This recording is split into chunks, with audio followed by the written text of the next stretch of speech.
¿Cómo estamos? Me da mucho gusto saludarles y darles la bienvenida a este que es el inicio de la segunda temporada de Diálogos para el Éxito Empresarial.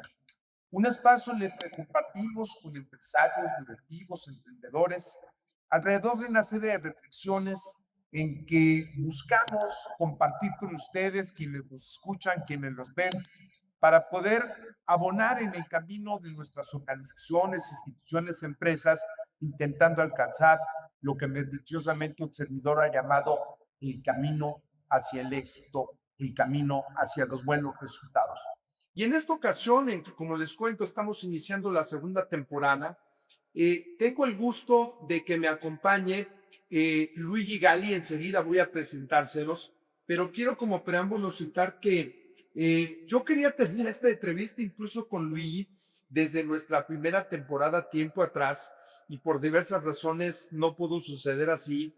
Luigi radica en Monterrey, Nuevo León, y hoy logré pescarlo acá en las cercanías de Ciudad de México en un viaje que él viene a realizar. Ya los platicará en su momento al respecto, y pues no pude desaprovechar la oportunidad. Y qué mejor entonces posibilidad de que sea él quien nos abra justamente esta segunda temporada de Diálogos para el Éxito Empresarial. Luigi, un gustazo tenerte con nosotros. Muchas gracias por aceptar esta invitación y por estar aquí con nosotros. Querido Miguel, un placer como siempre.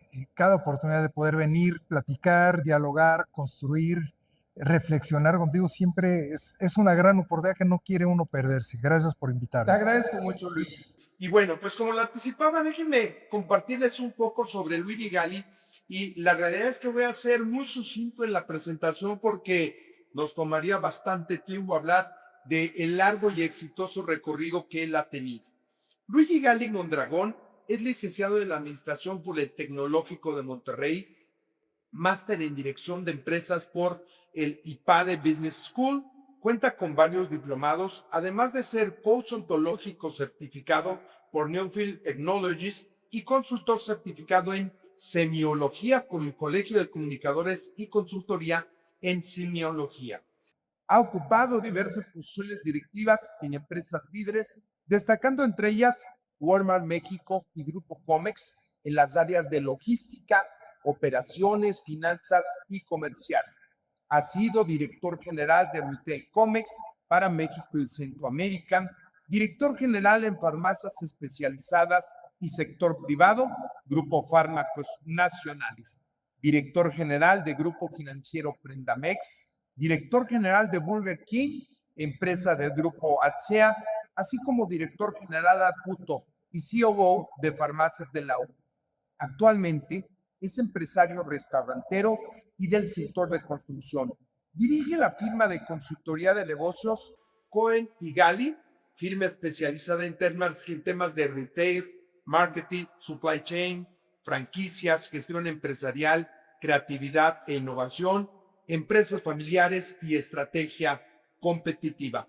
Además de ser empresario, es conferencista y catedrático internacional con más de 200 ponencias. Ha sido y es miembro de diferentes consejos de administración para Holcim Pasco, Vitalnex, Juntex, Grupo Enma, Guitar Tier, B-Media, World Medic y Corporación Fernández. Fue Premio Nacional de Logística en la categoría Ejecutivo del año 2013. Así que como pueden escucharlo, pues evidentemente esta carrera, como ya señalaba previamente, exitosa por parte de Luigi, será hoy, desde luego, algo que nos permita tener un recorrido basado en su experiencia, por supuesto, pero sobre todo en esta visión que él ha tenido para manejar diversas organizaciones que, como ya me escucharon, también ocupan diversos sectores. Y es uno de los efectos que a mí me parecen más interesantes y valiosos en esta carrera tuya, Luigi, porque no es simplemente especializarse en un sector donde también desde luego se pueden alcanzar ciertos éxitos, ¿no? Sino que tú lo has hecho de una manera muy amplia, muy diversificada, me atrevería yo a decir. Y comentaba también cómo en los últimos años dejaste un poco el mundo corporativo, cuando menos desde la dirección, pero has estado cercano a él ya más en una carrera propiamente de consultoría, ¿no? Y para iniciar esta serie de reflexiones, Luigi, me gustaría plantearte lo siguiente, a la luz evidentemente de tu experiencia profesional, primero en el mundo corporativo, en los últimos años más desde el ámbito de la consultoría. La empresa actual no es la misma que vivimos algunos años atrás. Entonces, eso desde la posición directiva, desde la posición de quien le toca decidir y al mismo tiempo conducir a las personas, es algo que nos coloca en un proceso evolutivo o en un proceso de confusión estratégica. Creo que la pregunta que tendremos que hacernos no es qué estamos transformando en términos de estrategia, sino qué estamos protegiendo, que no debería de ser protegido. Porque dentro de muchas de las empresas, Miguel, le agregamos capas y capas, pero mantenemos un montón de rituales históricos que ya no deberían de aplicarse. Y entonces eso hace esta apariencia o aparente cambio de compañía que está evolucionando, pero acaba siendo solo discurso, ¿no? Pura narrativa y no un cambio de fondo. Yo creo que si no tocamos temas que aceleren las tomas de decisión, que fomenten un pensamiento disruptivo, que integren al equipo, que les dé una respuesta más ágil a la empresa, todo lo demás es pura discusión. Y hoy creo que esta reflexión nos alcanza en la vida, ¿no? La congruencia de las personas. Lo vemos, por ejemplo, con esta eh, idea que de pronto nos vamos construyendo con los Instagram, los influencers, ¿no? Esta vida perfecta, ¿no? A veces es, mira, pero gente que conocemos algunas veces no corresponde la imagen con lo que se vive en la realidad. Y entonces esto, por supuesto, implica eh, que en la medida que hemos agregado capas y además en esta sobresaturación de actividades que tenemos como empresas, lo que veo es que cada vez estamos más alejados de la realidad y estamos más en el discurso, pero no en la realidad. Aun cuando la realidad nos exige hacernos presentes y generar acciones. Sí, el problema es que aquí está el tema central. La realidad te exige, pero si tú la lectura la tienes confundida, justificas que el problema no está en la realidad, sino en alguna otra cosa que tú no controlas, cuando en realidad sí la estás razonablemente controlando. El servicio, tu estrategia de inventarios, tus entregas, tu producción, tu propuesta de valor.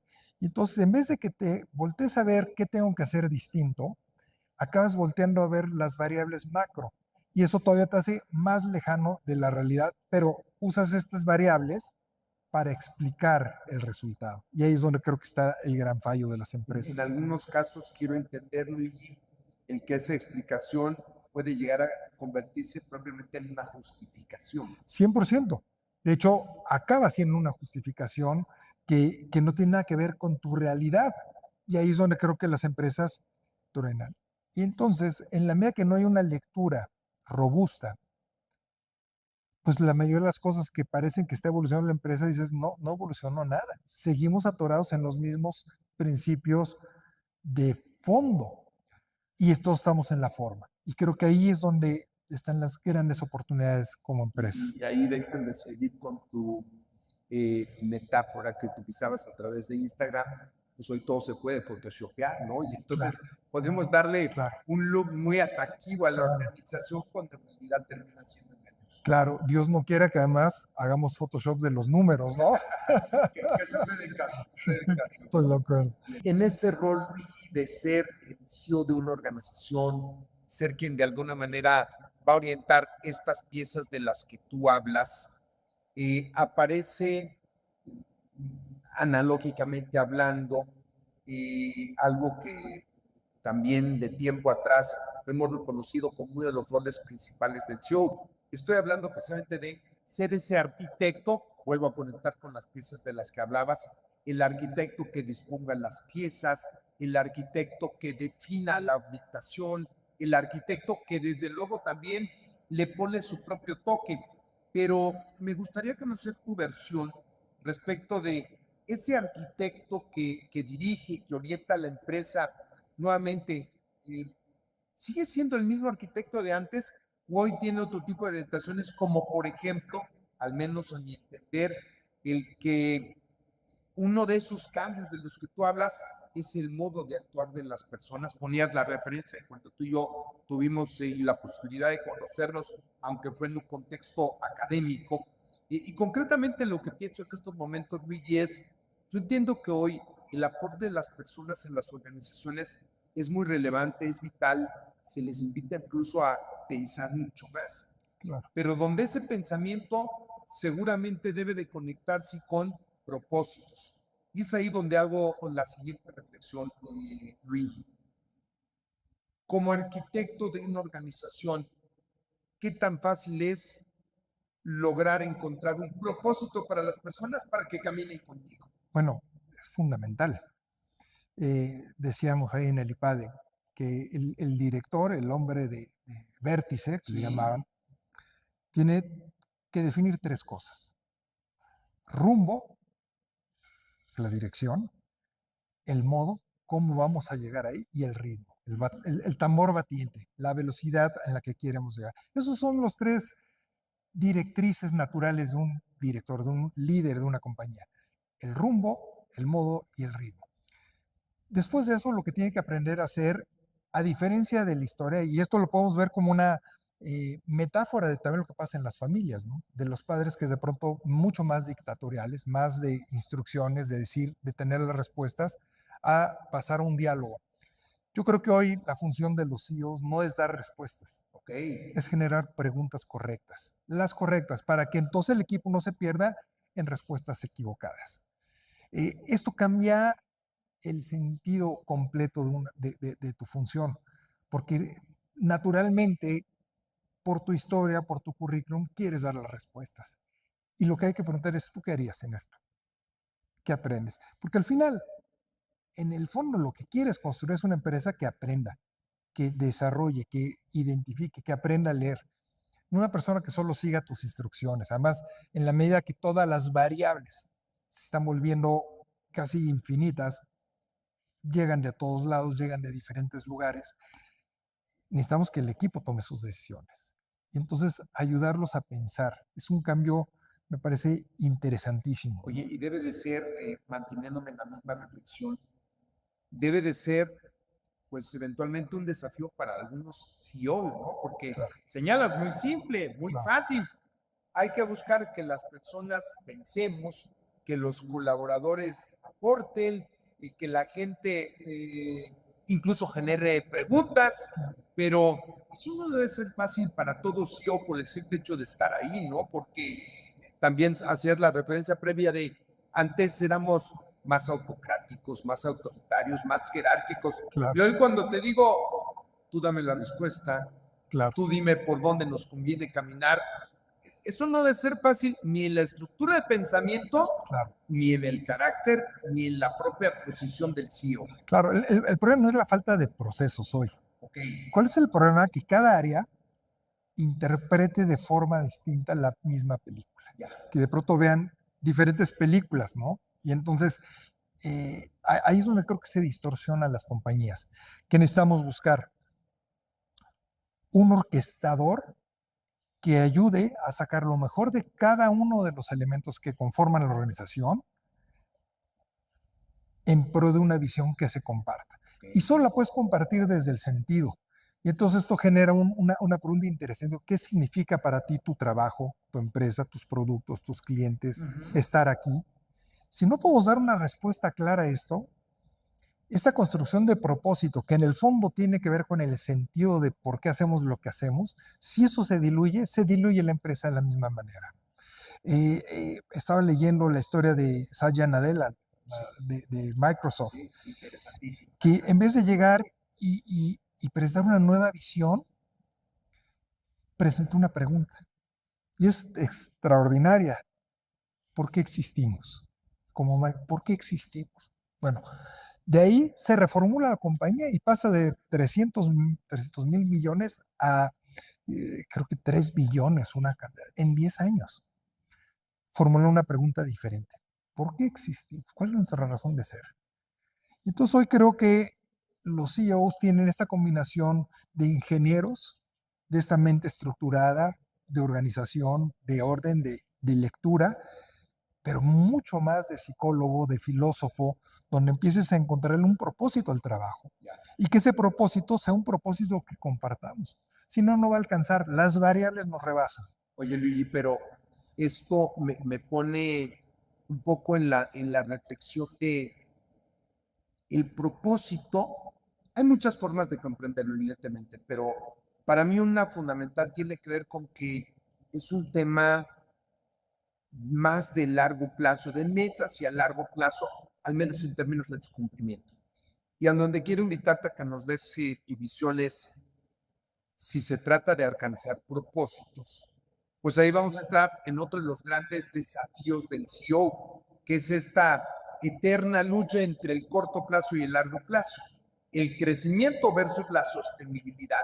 Claro. ¿Cómo equilibrar esta ecuación que, reitero, eventualmente llega a convertirse en una confronta, ¿no? Sí, Claro. quiero convertirme en una organización de tal dimensión, alcanzar tal tipo de mercado, etcétera, etcétera, pero también hay que pagar la nómina el próximo viernes. Claro. ¿Cómo lograr este equilibrio entre crecimiento y sostenibilidad? Es una pregunta extraordinaria.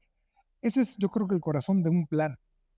Que el plan te dé dirección, te dé rumbo y que ese rumbo sea atractivo para todos y que sea compartido y que diga, me entusiasma, sí quiero ir ahí, quiero ir contigo. Lo demás ya es la noción, ok, estamos de acuerdo a dónde queremos ir y todo el camino que nos implica llegar ahí. Porque si no encuentras el beneficio, no se hace el esfuerzo. El esfuerzo eh, viene de la comprensión de qué hay para mí, qué significa esto para mí. Y si significa lo suficiente, estoy dispuesto. Quiero conectar todo eso con el propósito, lo cual quiere decir que no es el propósito de la organización, es también el propósito de la persona. Necesitarías empatarlo necesariamente. Necesitas encontrar un puente entre los dos, porque si no, es simplemente una referencia, que algunos la entienden, algunos no, y entonces cuando solo es referencia y no se comparte, el corto plazo no se da, porque el corto plazo implica a veces sacrificios, implica horas, implica muchas cosas que hacer. Es como cuando uno hace un maratón. Si el maratón no significa el entrenamiento, las dietas, el levantarte temprano, dices, hijo, lo estoy sufriendo. Y creo que ese es un gran cambio. En vez de sufrir las cosas, cambiarlo por entusiasmo. ¿De dónde deriva el entusiasmo? De la comprensión. ¿De qué? Del beneficio. ¿Y de dónde viene el beneficio? Del propósito. Y entonces, si yo tengo la mirada clara de hacia dónde vamos, las acciones de corto plazo cobran sentido y se vuelven estratégicas. Y entonces digo, esto me lleva allá. Lo celebro desde el día de hoy. Déjame seguirte retando en esa reflexión, Porque, porque evidentemente, Luigi, siempre suena más fácil, más sencillo claro, desde su formulación claro, versus la ejecución. Entonces, donde quiero de alguna manera desafiar lo que planteas es justamente en términos de, ok, esto es lo que hay que lograr, pero con todos los cambios que hoy vivimos, con la gran incertidumbre que hay alrededor nuevamente de esta era digital, de esta era tecnológica, de esta era de la inteligencia artificial, qué tan fácil es ya no solamente sostener la visión del propósito, sino ejecutarla día a día con tantos cambios que tenemos que vivir. Mira, yo creo que como en cualquier meta, y es mucho lo que hacemos en la consultora, una vez que tienes claro hacia dónde quieres ir, lo tienes que construir micrometas, Ya.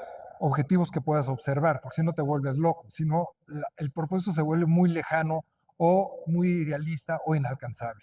Entonces, una vez que tenemos un acuerdo de qué queremos ser, esto lo tienes que partir en pedacitos. Es decir, si te pones a dieta y solo estás pensando en 30 kilos menos, te vas a volver loco, te desmotivas. Pero si dices, ok, lo único que necesito lograr este mes es 2 kilos. Y voy a estar monitoreando mis 2 kilos. Sé que estos 2 kilos es para eventualmente llegar a los 30 que quiero bajar o a los que tengas que bajar. Pero si llego a estos dos, ya me celebro. Ya digo, primer paso, check, logrado. Entonces, ¿qué tenemos que hacer para el equipo? Dividirlo en micro victorias. Porque además esas son las victorias que te mantienen el entusiasmo permanente. Porque si no das este paso de estoy avanzando, estoy logrando cosas, no llega. Discúlpame la interrupción, Luis, lo que pasa es que quisiste explicar y fue hasta muy evidente de mi parte. Me encantan esas microvictorias, esos pequeños pasos que evidentemente abonan al beneficio mayor, que es de largo plazo. Sí. Sin embargo, sigo insistiendo y desafiándote en términos de, pero en la incertidumbre, a veces esos 2 pasos hacia adelante te puede educar a una situación en la que no solamente no avancen los 2 pasos, sino quizás tenga que regresar 1 o 2 Sí, ahí es donde se cohesiona el equipo. Estaba pensando mientras te escuchaba, estaba pensando en un equipo de fútbol americano. Que quieres ganar el campeonato. Es el propósito. Todo el entrenamiento que necesitas hacer para llegar ahí, pero no estás pensando solo en el campeonato, estás pensando en el partido del fin de semana. Y tienes que ganar el partido este fin de semana.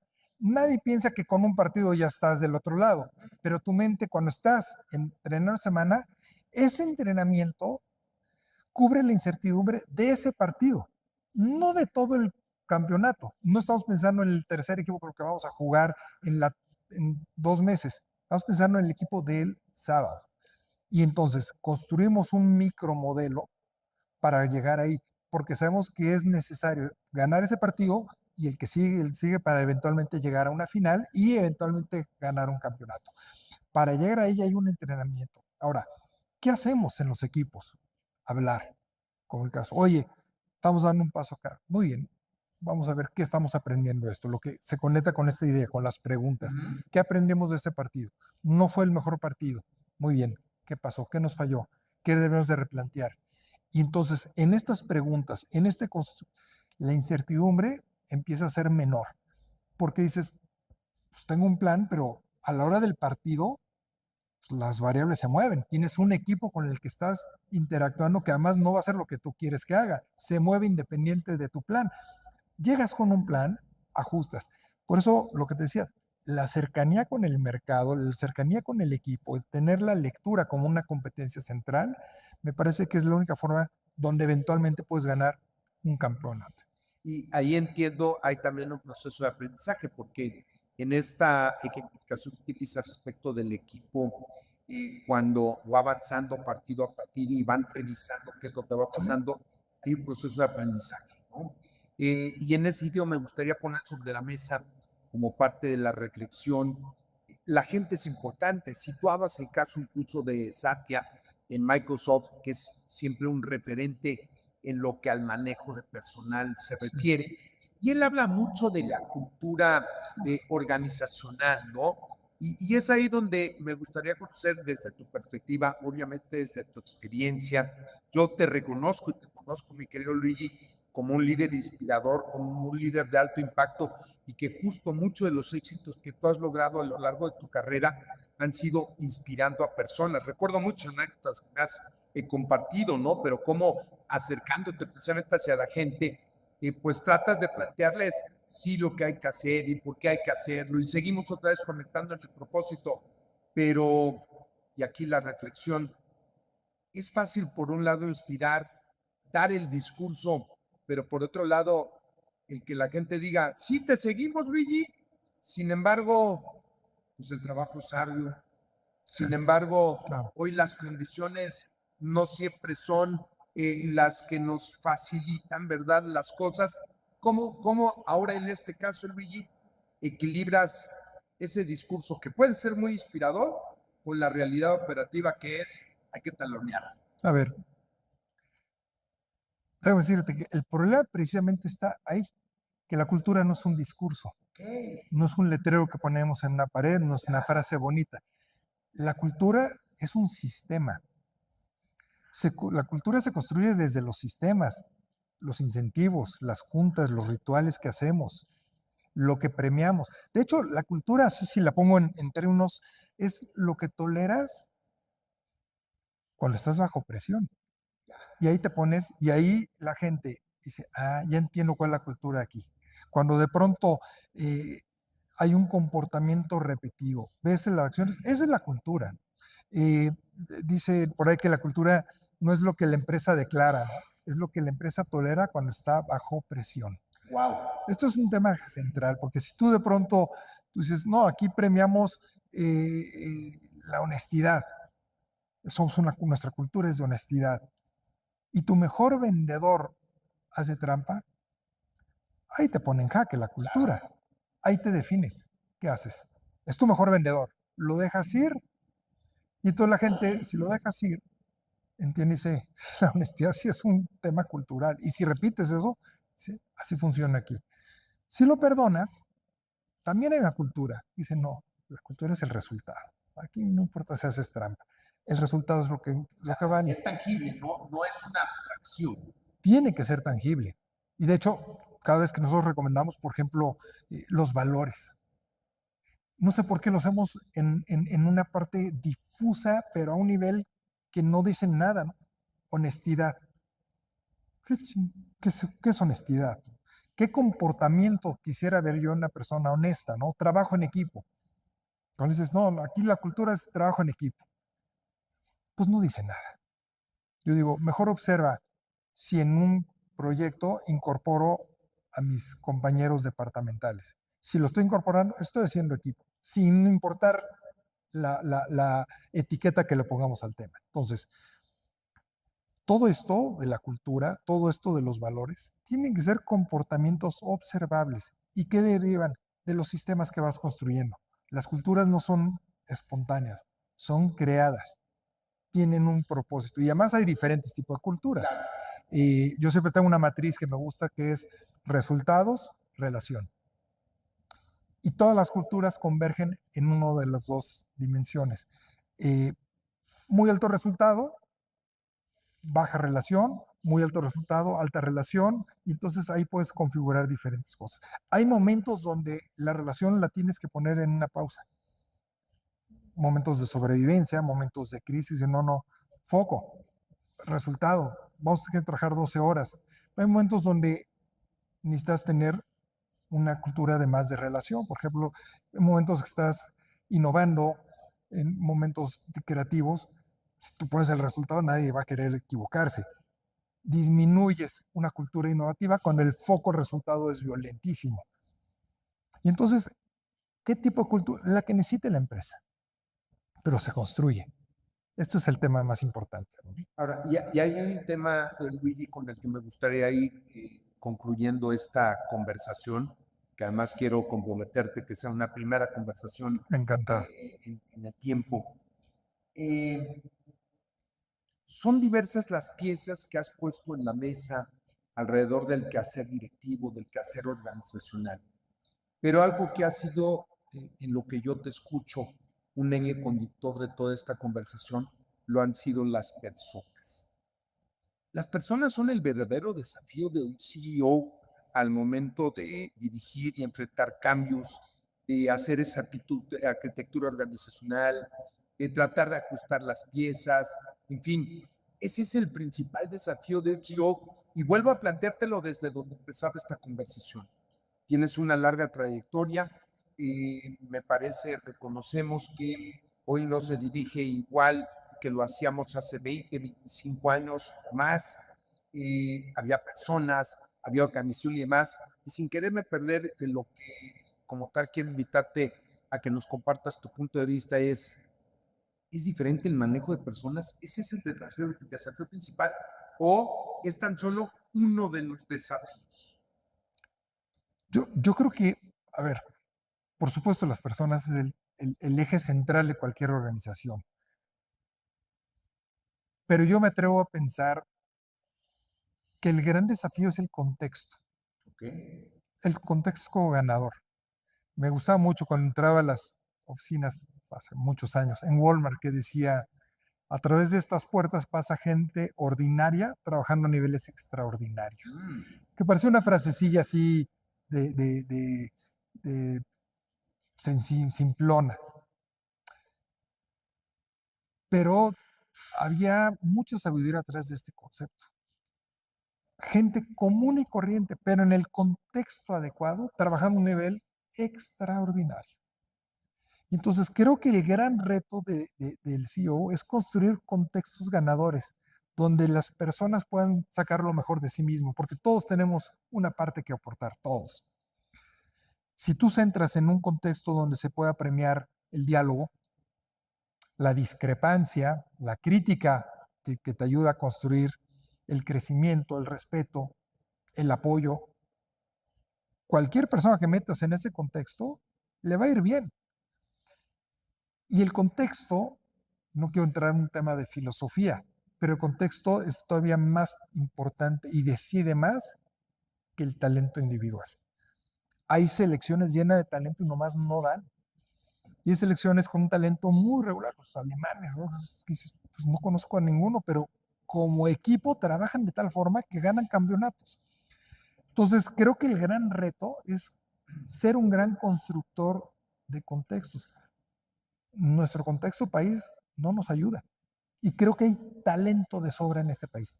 Somos creativos, innovativos, trabajamos un chorro de horas. Es una cultura, trabajamos de más, pero no en los contextos más correctos, ¿no?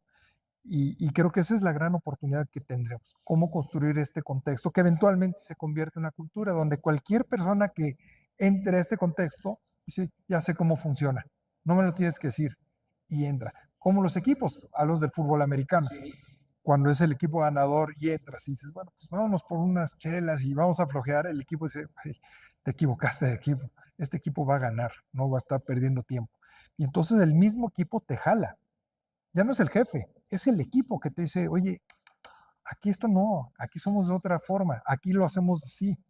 Eh, las familias funcionan bien porque son contextos potentes. No necesitas ISO 9000 en una familia para que funcione. No hay procedimientos, no hay tecnología, pero funciona. ¿Por qué? Por el contexto que se construye. Antes de concluir esta primera conversación, ¿verdad? En diálogos para el éxito empresarial con Luigi, y por supuesto agradecerle, me gustaría invitarles a quienes nos escuchan, a quienes nos ven a través de los diversos medios sobre los cuales difundimos este podcast, pues llevarnos justo a esa reflexión en términos de lo que hemos escuchado, ¿no? Y yo cómo enfrento esta serie de realidades, y yo cómo de alguna manera conduzco mi propia organización, cómo me convierto en ese arquitecto organizacional, pero sobre todo en el último que escuchaba pues, de Luigi, y también cómo me convierto en ese inspirador y conductor de personas a través de propósitos. Luigi, muy agradecido contigo de que hayas estado con nosotros en esta conversación, que como decía yo, me siento muy honrado de que seas quien abre esta segunda temporada. Y sabes toda la admiración y respeto que tengo para contigo como persona, como profesional, evidentemente como amigo. Son muchos años ya de conocernos. Coincidimos eventualmente en diferentes proyectos empresariales de manera conjunta, y siempre es un placer tenerte acá con nosotros. Antes de despedirnos, Luigi, e invitarte, por supuesto, a si tienes alguna idea final para compartir con nosotros, la cual, por supuesto, la vamos a agradecer. Yo quisiera, si me ayuda mi equipo de producción, quiero compartir contigo este, pues, pirámide, ¿verdad? Que pretende ser como un símbolo de lo que conversamos aquí en Diálogos para el Éxito Empresarial, con mucho cariño Wow, para ti, wow. con todo mi respeto y admiración, Luigi, y que sirva justamente pues para tener ahí presente no solamente lo que hoy nos compartes, sino esta visión de encontrar caminos para el éxito empresarial. Te lo aprecio muchísimo. Muchas gracias. Muy honrado estar aquí contigo en estos diálogos que sin duda enriquecen. Muchas gracias, Miguel. ¿Alguna idea final que quieras compartirnos, Luigi? Pues yo creo que al final lo que tenemos que buscar siempre como ejecutivos en la empresa es cómo pensar mejor, decidir más rápido y sostener mejor al equipo de trabajo con el que compartimos un propósito. Excelente, muchas gracias, Vicky. Pues gracias a ustedes por escucharnos, por estar aquí. Nos estaremos encontrando semana a semana con esta serie de reflexiones con directivos, con empresarios, con profesionales, evidentemente, de la empresa, del emprendimiento, y donde cada uno de los aportes, pues no tienen otro propósito más que enriquecernos, evidentemente, pero coadyuvar en lo que puede ser nuestro propio camino para alcanzar el éxito empresarial. Yo te invitaría a que sigas, y por supuesto cualquier planteamiento, inquietud que puedas tener, incluso sugerencias sobre lo que acá podríamos estar conversando, haznoslo saber a través de mis redes sociales, en LinkedIn, Miguel Obregón Cervantes, en Facebook, Miguel Obregón, en Instagram, @estratega Obregón, y en X, @moco_coach. Un placer tenerte con nosotros, que los estés escuchando, y siempre procuro un mensaje muy especial para todas las personas en el ánimo de que como parte de ese éxito empresarial también hay que alcanzar condiciones valiosas como es: sé feliz, nada te cuesta, es gratuito. Hasta pronto.